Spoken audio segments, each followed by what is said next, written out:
कंधे का pseudo paralysis क्या है, इसके बारे में कई लोगों ने हमसे प्रश्न किया है। देखिए, पैरालिसिस का अभिप्राय यह है कि एक ऐसी न्यूरोलॉजिकल तकलीफ जिसमें आप हाथ का मूवमेंट या कंधे का मूवमेंट ना कर पाए।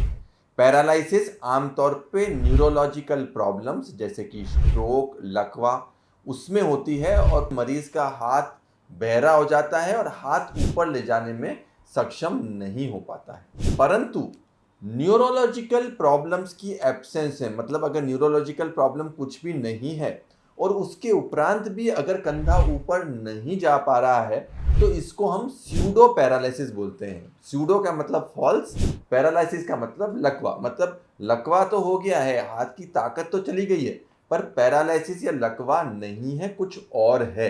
तो यह क्या है, इसके ऊपर यह वीडियो हम डिटेल बनाने वाले हैं। तो स्यूडो पैरालिसिस का अभिप्राय यह है कि कंधे का जो मूवमेंट है वो चला गया है और पेशेंट हाथ का मूवमेंट या कंधा ऊपर ले जाने में सक्षम नहीं हो पा रहा है। ऐसा क्यों होता है? देखिए, कंधे के अंदर जो स्नायु होती है जिसको हम रोटेटर कफ टेंडन बोलते हैं, और यह स्नायु कंधे को ऊपर ले जाने के लिए जवाबदार होती है। किन्हीं कारणों से अगर इस रोटेटर कफ टेंडन में सूजन आ जाती है, इंजरी होती है या वो टेंडन फट जाती है, तो मरीज कंधा ऊपर ले जाने में सक्षम नहीं होगा और इसी तकलीफ को स्यूडो पैरालिसिस बोलते हैं। कई बार यह पेशेंट जब हाथ ऊपर नहीं ले जा पाते हैं तो इनको न्यूरोलॉजी के डॉक्टर के पास भेज दिया जाता है, जबकि इनको न्यूरोलॉजी की प्रॉब्लम है ही नहीं, और इसीलिए इस तकलीफ को स्यूडो पैरालिसिस कहा जाता है। एक तरह का लकवा कहा जाता है, परंतु यह लकवा नहीं है, यह न्यूरोलॉजी में फॉल नहीं करता है और यह एक शोल्डर स्पेशलिस्ट सर्जन के अंडर में फॉल करने वाली तकलीफ है। मतलब एक शोल्डर के अंदर के जो लिगामेंट या टेंडन है उसके टेयर के टूटने की वजह से यह स्यूडो पैरालिसिस होता है। अब कंधे के अंदर ऐसी 4 स्नायु होती हैं जिनको हम रोटेटर कफ टेंडन बोलते हैं। पहली स्नायु आगे की तरफ होती है जिसको सबस्कैपुलरिस बोलते हैं। दूसरी स्नायु ऊपर की तरफ होती है जिसको हम सुप्रास्पाइनेटस बोलते हैं, और फिर स्नायु पीछे की तरफ होती है जिनको हम इंफ्रास्पाइनेटस और टीरिस माइनर बोलते हैं। और जब यह स्नायु टूट जाती हैं, फट जाती हैं, इसमें सूजन आ जाती है तो मरीज को हाथ ऊपर ले जाने में तकलीफ होती है और ऊपर नहीं ले जा पाते हैं।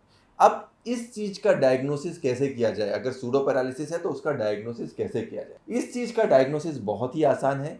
एक सिंपल 1.5 टेस्ला का अगर आप शोल्डर का एमआरआई करा लेते हैं तो आपको यह क्लियर हो जाएगा कि कंधे के अंदर क्या तकलीफ है और कंधे के अंदर की जो स्नायु है वो टूटी है या नहीं टूटी है, और आपको जो पैरालिसिस या लकवा लग रहा है उसका रीजन क्या है। एमआरआई में यह क्लियर हो जाएगा। एमआरआई वाला ये बता देगा आपको, एमआरआई की रिपोर्ट में यह आ जाएगा कि स्नायु में सूजन है, स्नायु फटी हुई है और उसके लिए क्या करना चाहिए। आपने एमआरआई कराया, एमआरआई में रोटेटर कफ टेंडन आया, तो इसके बाद इसको एक शोल्डर आर्थ्रोस्कोपिक सर्जन को आपको बताना रहेगा।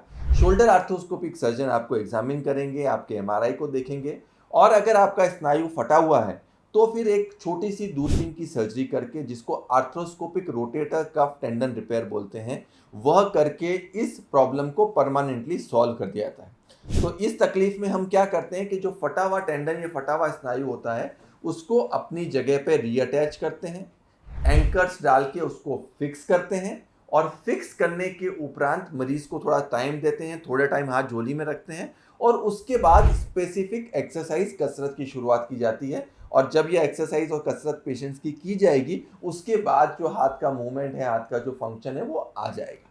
तो इसीलिए अगर आपको कंधे के सूडो पैरालिसिस की तकलीफ है तो ज़्यादा चांस ये है कि कंधे की स्नायु फटी हुई होगी, एमआरआई कराना आवश्यक है, और एमआरआई के उपरांत कंधे की आर्थ्रोस्कोपिक सर्जरी, जिसको दूरबीन की सर्जरी भी बोलते हैं, तो आर्थ्रोस्कोपिक रोटेटर कफ टेंडन को रिपेयर करके इस तकलीफ को हम जड़ से ठीक कर सकते हैं।